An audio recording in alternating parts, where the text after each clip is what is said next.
in their rooms rather than being put out, so that those hotels have to honor any reservations that they had taken previous to the storm. Our number one priority right now is recovering from the storm. Obviously, we can't do that if the first responders and critical workers don't have a place to stay. And they have graciously come here, literally from all over the country.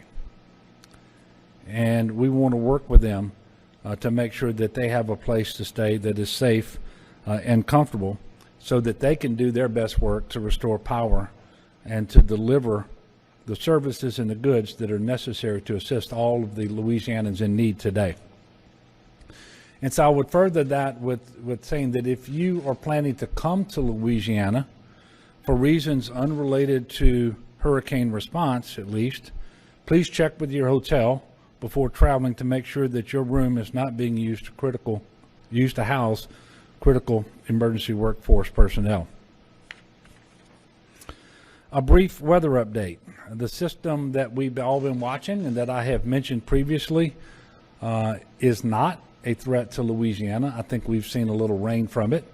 It has about a 40 to 60% chance of development, but those areas that will feel any impacts from this storm system, 91L, will be further to our east. We are expecting an additional rain today and maybe overnight, and oddly enough, a continued heat advisory as well. And the heat advisory is largely limited to those individuals who don't have power. They don't have the air conditioning to go in and cool themselves off. There is a front headed our way later this week that is expected to bring some relief from the heat and the humidity and the rain, and that will be very welcome when it gets here. And that'll be especially true in the early morning hours when the temperatures could be in the low 60s, at least north of the lake. State offices will be closed tomorrow in the following parishes: Assumption, East Feliciana, Jefferson, Lafourche, Livingston, Orleans, Plaquemines, St. Bernard, St. Charles, St. Helena, St. James, St. John the Baptist, St. Tammany, Tangipahoa, and Terrebonne. Ascension is the only parish with state office closures today that will be open tomorrow. Of the parishes that I just mentioned, I can further say that the following 11 will remain closed through Friday, September the 10th. They include Jefferson, Lafourche, Plaquemines, St. Bernard, St. Charles, St. Helena, St. James, St. John the Baptist, St. Tammany, Tangipahoa, and Terrebonne. I was informed this morning at the UCG that more than 17,000 disaster unemployment claims have been filed related to Hurricane Ida. The best way for people to file their claim, if they are able to do so, is to file online by visiting www.laworks.net using the LWC Hire portal. If you don't have access to the internet, you can also file a claim through the UI Claim Center by calling 866-783-5567. Although the storm came and went this past Sunday, CPRA has continuing dewatering operations in Lafitte, Plaquemines, and St. Bernard. They're also moving additional pumps to Terrebonne Parish to help remove floodwaters in Pointe-aux-Chenes and in Chauvin. And they're sending additional pumps also to Lafitte today to speed up the process of floodwater removal. Weather permitting, the Corps of Engineers will begin their first blue roof installations tomorrow. As of now, over 40,000 homes in Louisiana have signed up for this program. Residents can sign up for the program at blueroof.us. That's online at blueroof.us. You can also call toll-free 1-888-ROOF-BLUE. There's no E on the end of blue. And that number is 1-888-766-3258. Unfortunately, I have 2 more storm-related deaths to report today, both coming out of St. Tammany. The coroner confirmed the death of a 68-year-old male who fell off a roof while making repairs to his home caused by Hurricane Ida, and then the death of a 71-year-old male who died of lack of oxygen during an extended power outage. This brings to 15 the total number of confirmed storm-related deaths to this event. We also learned today that FEMA has approved public assistance permanent work for categories C through G for the following 7 parishes: Jefferson, Lafourche, Orleans, St. Charles, St. James, St. John, and Terrebonne. We don't believe this will be a final list of parishes that are eligible to receive these categories of assistance, this permanent work, but the damage assessments are not complete. And we anticipate making a request for additional parishes to be added for categories C through G in the coming days. On that note, I'm going to turn it over to Tony Robinson, who is the FEMA Region 6 Administrator. He comes out of Denton, Texas, and he has been here on the ground with us in Baton Rouge since before the storm made landfall.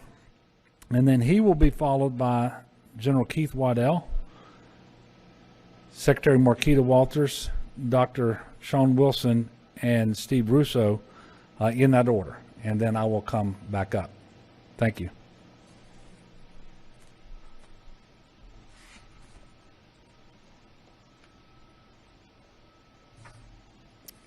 Thank you, Governor, and I just want to thank you and Director Wascom and certainly your leadership team for the great job that they've done and the work that they continue to do to serve the citizens of Louisiana. Your leadership has enabled us to mobilize federal resources to support the state of Louisiana. I also want to thank the first responders, the parish leaderships, all disasters start and end locally, and certainly some heroic efforts out there on the part of our parish officials. I've also traveled with the governor. I've been out to the impacted areas, and I've seen the extensive damage that's out there, and it is significant. We understand that recovery is a stressful time for individuals, and it's going to take longer than some would expect.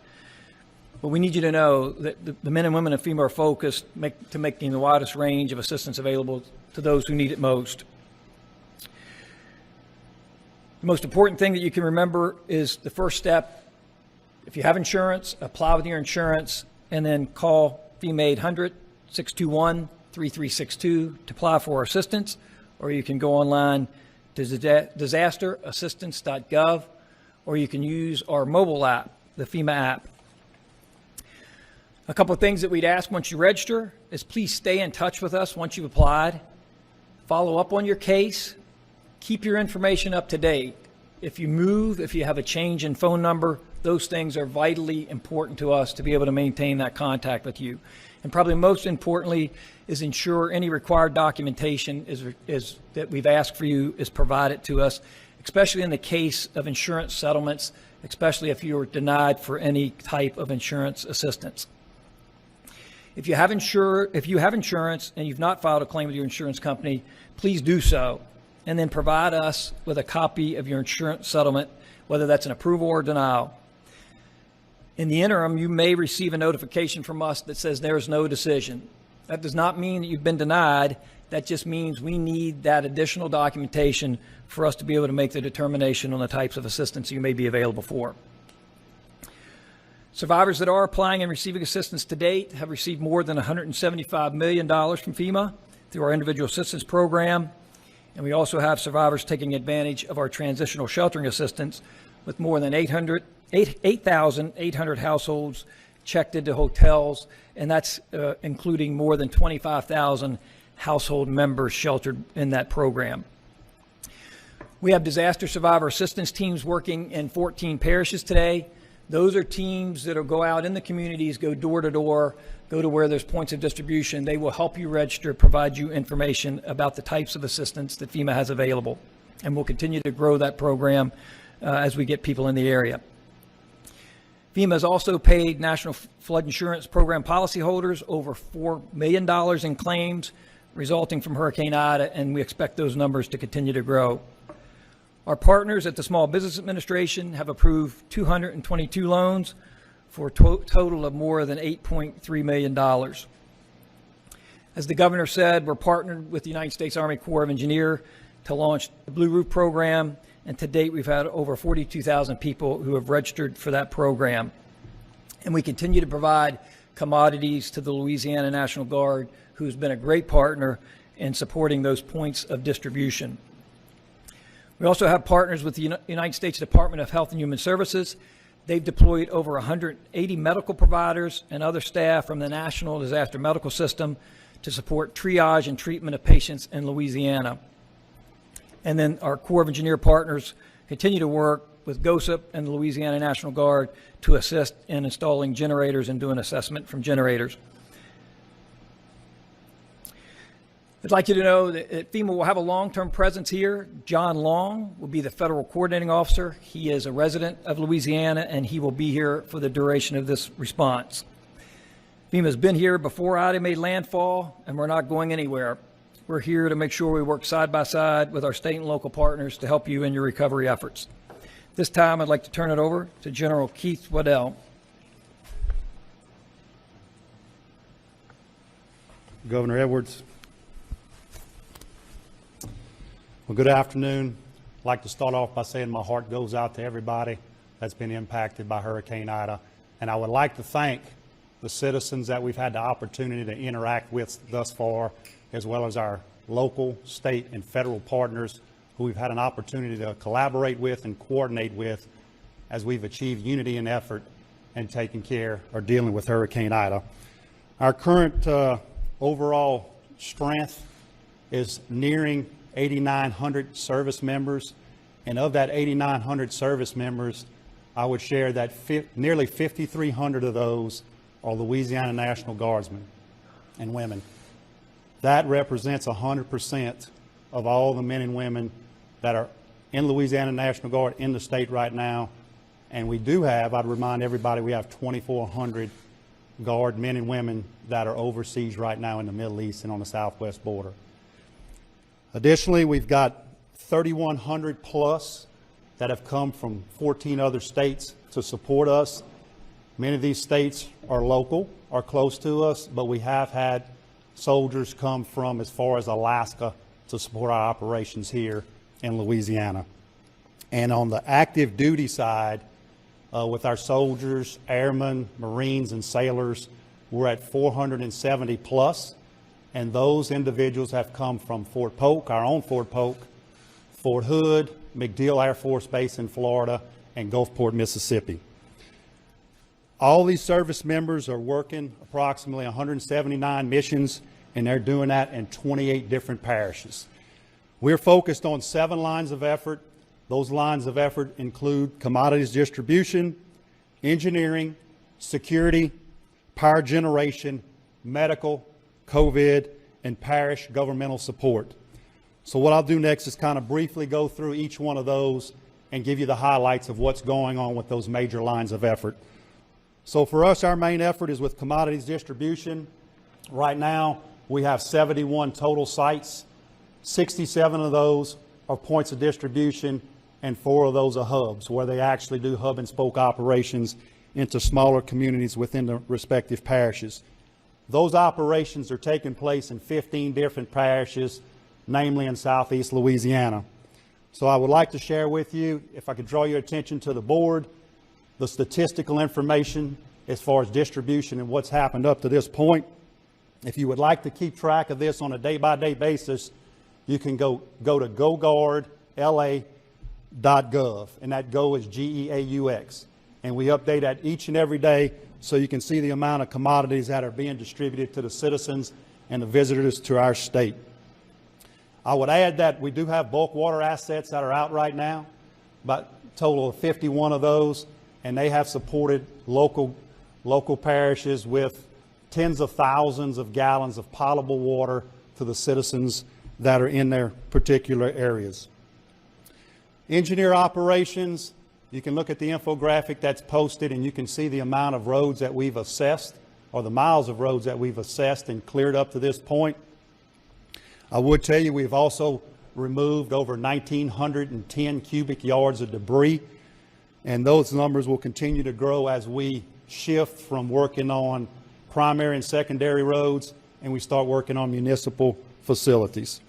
We've replaced we've replaced 182 super sacks, in 2 different parishes, those being St. Charles and Plaquemines Parish.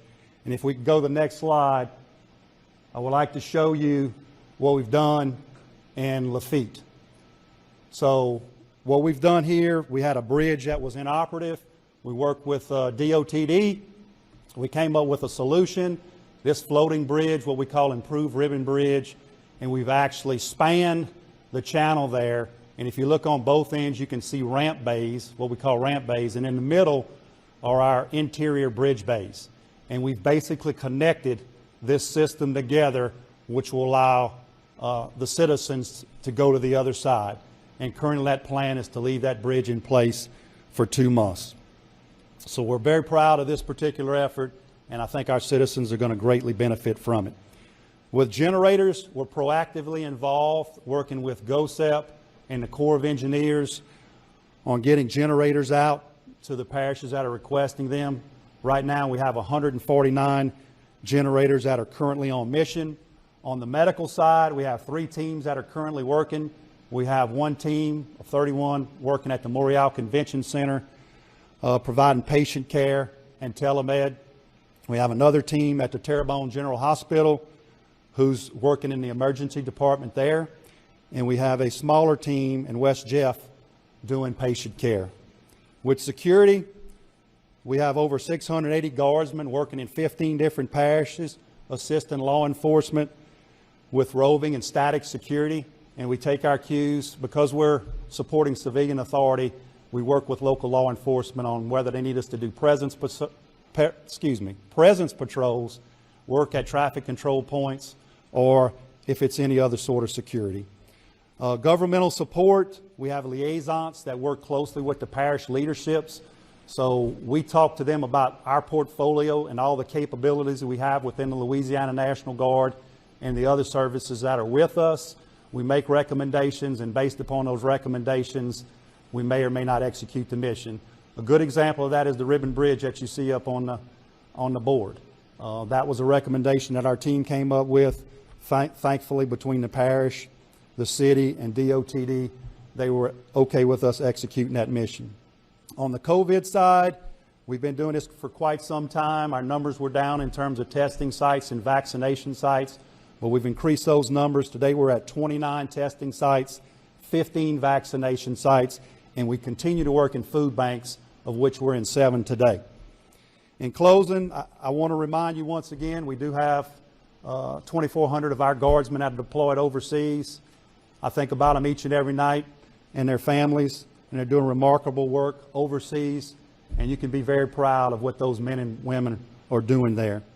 I would also like to thank all the men and women of the Louisiana National Guard, the other states' National Guards, and thanks to those adjutant generals in those particular states and the governors for allowing them to come here to help us, and our active duty teammates that are supporting Louisiana for Hurricane Ida operations.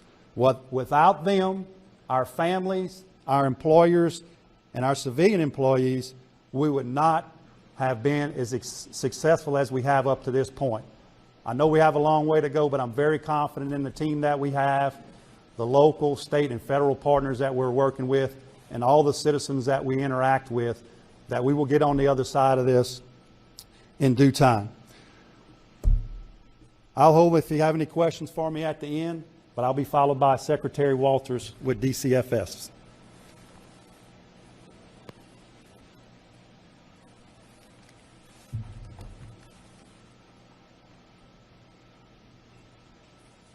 Thank you, General, and thank you, Governor.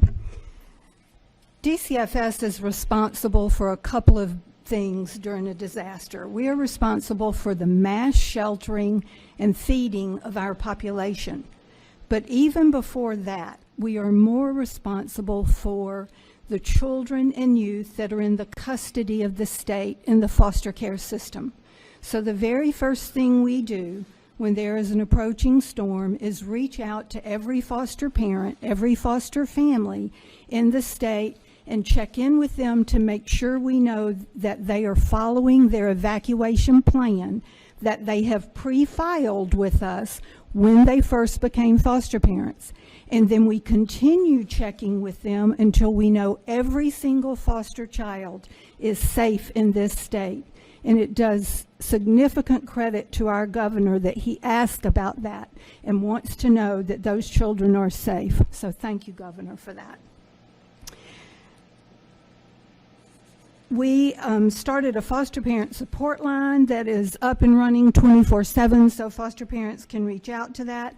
And we also have 65,000 children in the state that live with family members or fictive kin, and these children are not in the foster care system, but they would be if these family members didn't step up for their care. So we have a kinship line that is dedicated just to that staff, and these families are so critical for us. They keep children connected to their own family, their own history, their own culture, and they don't have to come into the state system. The kinship line number is, you can text to Kinship LA at 898-211 or just call 211 for all the information on that line. And then when we think about the sheltering work that we don't do this in isolation. All the members of the team that you see standing in these press conferences, it takes DOT buses to bring people to the shelters. It takes Lang and the state troopers to have security there. It takes food vendors to help us feed.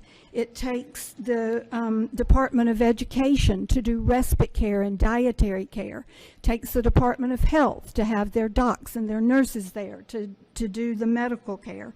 We work with agriculture on the pets because, you know, if you don't leave with your pet, you're probably not going to leave. We work with the VOADs for all the donations that people are so generous and want to give and want to help. And critically, we work with Red Cross and with 211 and the local OEP directors that make sure that these people are in safe and stable places. Right now, as 11 o'clock today, we have 3,180 people in the shelters. That's about 23 shelters across the state that include local shelters, Red Cross shelters, and the state-operated shelters. The shelter numbers are moving constantly as people are coming in and out of the shelters. Our local OEPs are doing great jobs at opening shelters to bring their people home. And so the shelter numbers surge a little and then go back a little because as those local shelters come up, we want those residents to go home so that they can be closer to their homes and their schools. If you have any questions about sheltering, the easiest thing to do is text 211. You can text LA Shelter to 898-211, or you can just call 211. We also have an Evacuee Connect line because we know that many people aren't quite sure where their loved ones are. And so we set up a line that you can call in, and we can't tell you where they are, but we will take the information, we will make the contact in the shelter, and then we will help that person in the shelter be able to reach out and call you. That line operates from 7 in the morning till 7 at night, and I think the number is up there on the screen for you to see that. Now the food assistance. There's a lot of concern and confusion about the food programs that we run. So I'm going to talk about them in two different buckets. First, there is the regular SNAP program, what we know as food stamps, the Supplemental Nutrition Assistance Program. For the most highly affected parishes, those 18 parishes that we have talked about so often, if those parishes were out of power for 24 hours and 55% of the parish was without power, then we got automatic benefits to replace those SNAP benefits, so those SNAP recipients don't have to do anything. Those benefits automatically get loaded on their card. Now, if you were in one of the other parishes, not in that core 18, you can still apply if you were without power for 24 hours, which we know so many of our residents were. And there is a form that you have to fill out to do that, but that's on our website. And I think that number is also up there. There are right now about 200,000 SNAP households that have already been designated to get these mass replacements. That's about 413,000 people in our state, and over $47 million in SNAP dollars coming into the economy. And this is so important at a time when our economy is stressed because of the storm. This is going to put $73 million straight into those 18 parishes. Then DSNAP. Everybody knows about DSNAP, and we are well versed in doing DSNAP in Louisiana, and people know about it, and they're excited about it, and they want to get it as soon as they can. So here's what happens in disaster food. It's a sequence. The pods that the general talked about, those very first points of distribution where they're giving ice and water, that's the beginning of food assistance to our affected areas. And then the bulk household things that you can get from your food banks, all of that is coming from our same food partners at the FNS and Food and Nutrition Services and the Department of Agriculture. And it's staggered this way for a reason. You can't do DSNAP immediately because there's no grocery store. There's no power. There's no phone. There's no technology. People have to be able to call in to get their DSNAP cards. And so it's staged for a reason. We will begin DSNAP operations and do them in 3 phases. The exciting thing about DSNAP for the state of Louisiana now is that last year, for the first time during COVID, Louisiana pioneered the virtual process. You don't need anything but a telephone to get your DSNAP cards. You call in, we run the DSNAP totally virtually, and then we do have to mail you your card. So there also has to be in that parish, there has to be a way for us to get mail to you, because you're not coming and standing in line and being handed a card right at the end. So there's a process in place, and it takes time for all of those reasons. DSNAP is coming. It just will come at the appropriate time. To pre-register will help you get your benefits faster. You don't have to, but it'll make it easier if you do it quickly. And for that, again, 211, one of the best partners in the state. You can text LA DSNAP to 898-211, and all of this information is on our website. If you have any questions about, am I eligible? How do I know? Is it going to be in my parish? When's it going to be in my parish? Then you can look on our website, which is also up there on the board, and get the information you need there. If you have LA Wallet, that is also a fast track to getting your DSNAP benefits. So we know there's confusion. We know it's a little different. It's not like we used to do it in the old days when we had big box stores and took up all the guard and the state police and everybody else's time and energy. Now we can do it virtually, and it's so much easier and nicer because you can call from wherever you are. If you've evacuated and you have a phone, you can just call and register. So we want everybody to do that. We want them to pre-register because we do want to get food into all of our citizens' hands. Thank you. And I will be Sean. I will be Sean. I'm going to be followed by Sean Wilson. It would be hard for me to be Sean, but there you go. Thank you, Secretary Walters. And to echo what Tony said regarding the governor's leadership, we support that and agree with that, but also want to acknowledge, as Marquita laid out, all of the different cabinet officials that participate in various stages of this disaster. And it's an amazing group to work with. And we'll demonstrate that in a second. First, if you follow 511la.org, which is where we would encourage all citizens to learn about traffic and conditions of the road, we're now tracking 13 closures across the entire state of Louisiana that were related to Ida. Initially, when the event occurred, we evacuated close to 700,000+ people, we estimate, in 24 hours safely, with no deaths or major disturbances or occurrences other than congestion. But we immediately began preparing for the aftermath. And in that aftermath, we have cleared over 4,200 miles of road, which was being pushed and shoved, basically taking immediate debris and pushing it to the side to make things passable for first responders and emergency vehicles. That is effectively the beginning of our debris operation. Thus far on our debris operation, we have cleared over 350 shoulder miles of road that has been cleared of all debris related to Ida. And that includes elevated structures that we know are not going to have other debris brought to them. All total, that gives us about 15,000 cubic yards of debris that's been removed in the last 2 days as we just started moving that process up. Up on the screen, you see some do's and don'ts about debris, because if it's anything like Laura and Delta, we will be 6 months, if not longer, in this process of removing debris. And there's some how-to things that you, as the general public, need to do in terms of sorting debris and moving it out. And I know that's difficult for folks in the middle of a disaster to think about, sifting through all of those hard things to deal with, but in reality, it expedites the process. We have over 50 crews in the state of Louisiana within just the first 2 days, and that, of course, will ramp up, exceeding, based on our estimates, of what we did in Laura, and 42 bucket trucks. That's going to help thin out a number of the leaning and hanging branches and trees that you see. Going to 511la.org, you have an opportunity to hit the debris dashboard.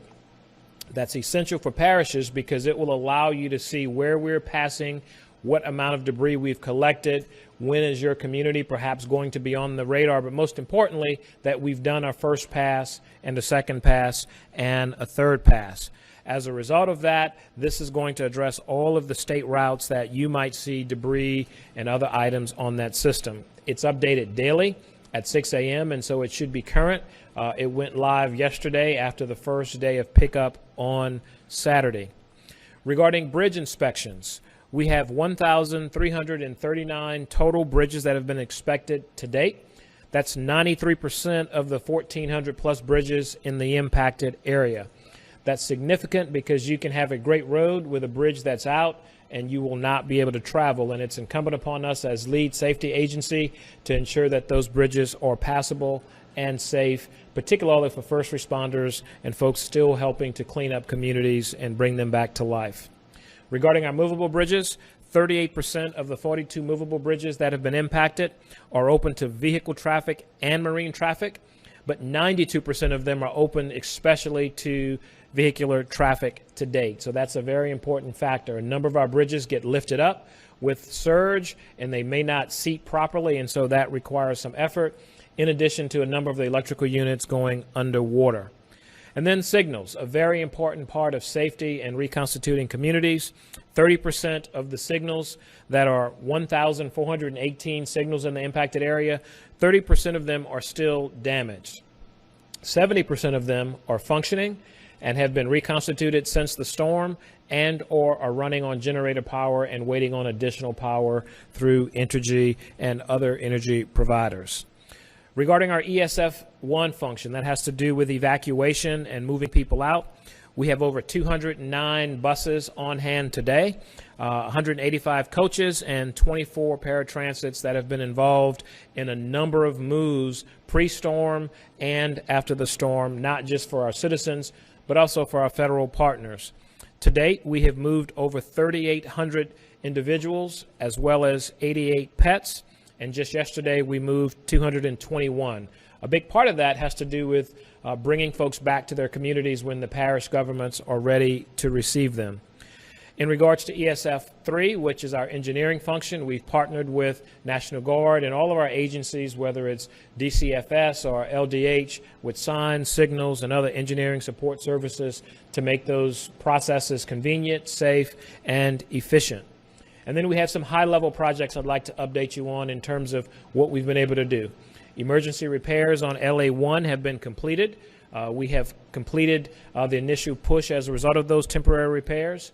We're excited about the temporary bridge that the National Guard worked with a number of partners to install.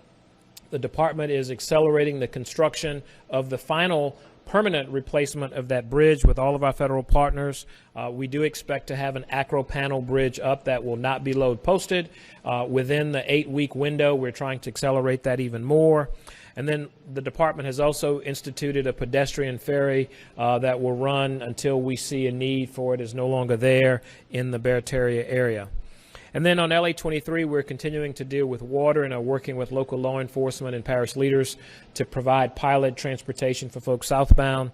And then last but not least, with regards to the LA1 toll facility, tolls have still been suspended or continue to be suspended. We do not anticipate cash collections to come back up within the next month and a half to 2 months. We do expect to see electronic collections proceed in a time shorter than that. And then my last statement in regards to preparing for future events, because the governor has been very keen on making sure we're prepared.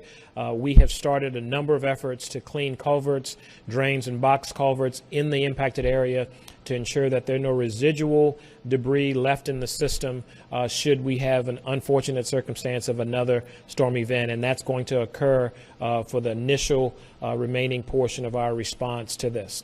And subject to your questions following the governor's remarks, we'll be here, and then I'll be followed by our executive counsel from LDH, Stephen Russo.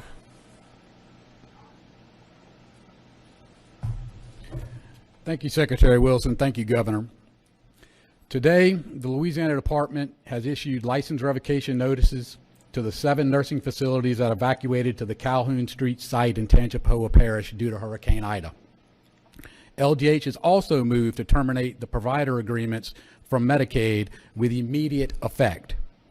It is the opinion of LDH that all 7 facilities have failed to properly execute post-landfall emergency preparedness plans to provide essential care and services to their residents. Further, when LDH was making efforts to fully discover the site conditions post-landfall, LDH surveyors and inspectors, instead of being provided necessary information, were prohibited by the facilities and their owner from conducting and completing on-site inspections and surveys.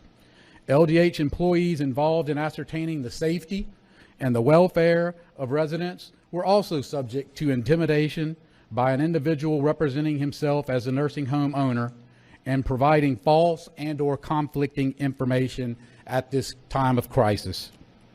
Let's be clear. There is no emergency preparedness plan that allows for residents to be kept in such an unsafe, unsanitary, and unhealthy condition.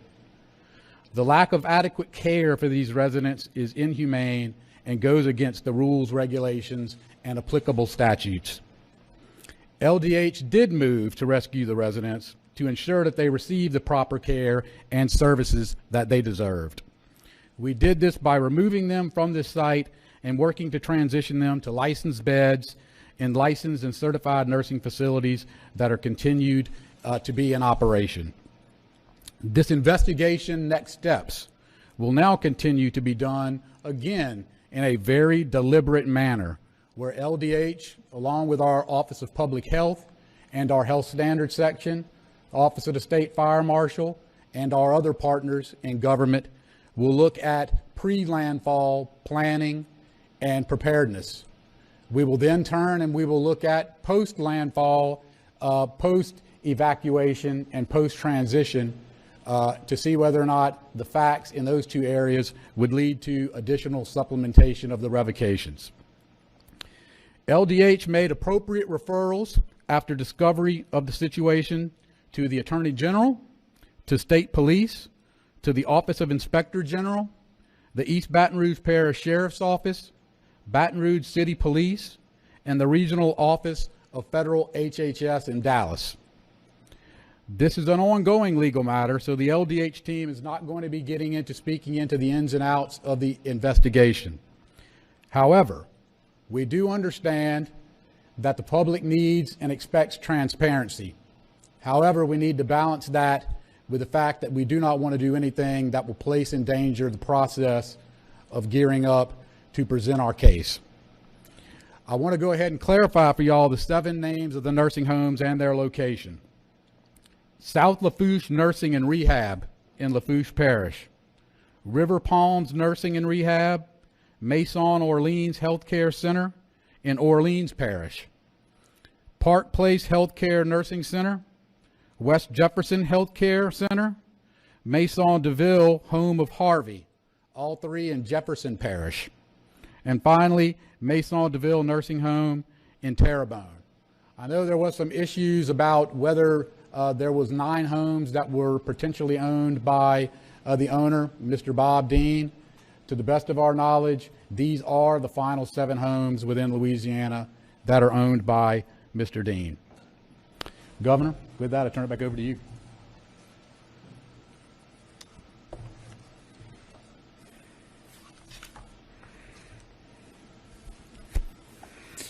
Thank you, Steve. And before I open it up for questions, I did want to finish up today with a COVID update. Today, Louisiana has surpassed 700,000 confirmed COVID-19 cases since the start of the pandemic. Specifically, we added today 5,532 new COVID cases since last Friday.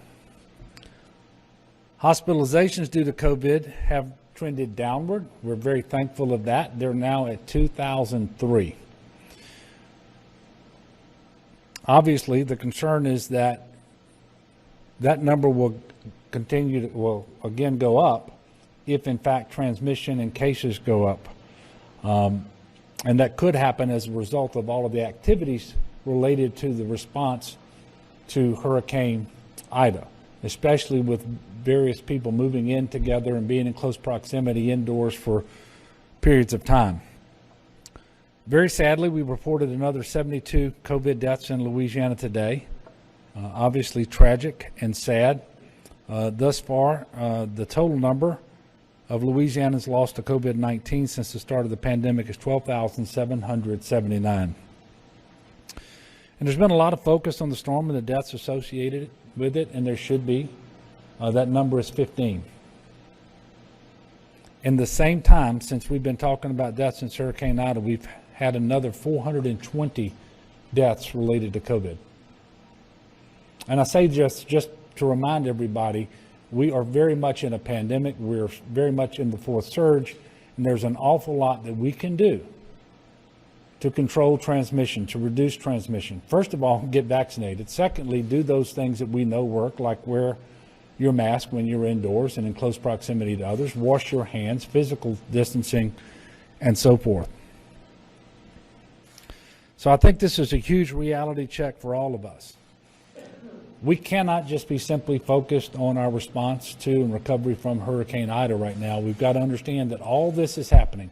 And in fact, everything that is happening in the state of Louisiana is happening during a pandemic. And it's made harder because we know that Hurricane Ida has disrupted testing. It has displaced people. And we strongly believe that right now the cases are underreported because of that. We now have community-based COVID test sites in all regions. We've resumed community-based vaccination sites in all regions except for Region 1, which is New Orleans area, Region 3, which is South Central area, Region 7, Bossier, Shreveport, and Region 9 on the North Shore. Now, to be sure, there are vaccinations available in those areas. They're just not being administered at presently by some of the people who were administering before. But if you call your health care provider, if you go to a hospital, you can receive vaccinations. With all of that, well, let me say this. We're going to aim for Thursday for our next press conference. We'll let you know for sure if we're going to be able to do one that day, and if so, what time. And with that, I'll take your questions, and you're free to direct your questions either to me or to any of the individuals who have briefed you this afternoon. Yes, sir.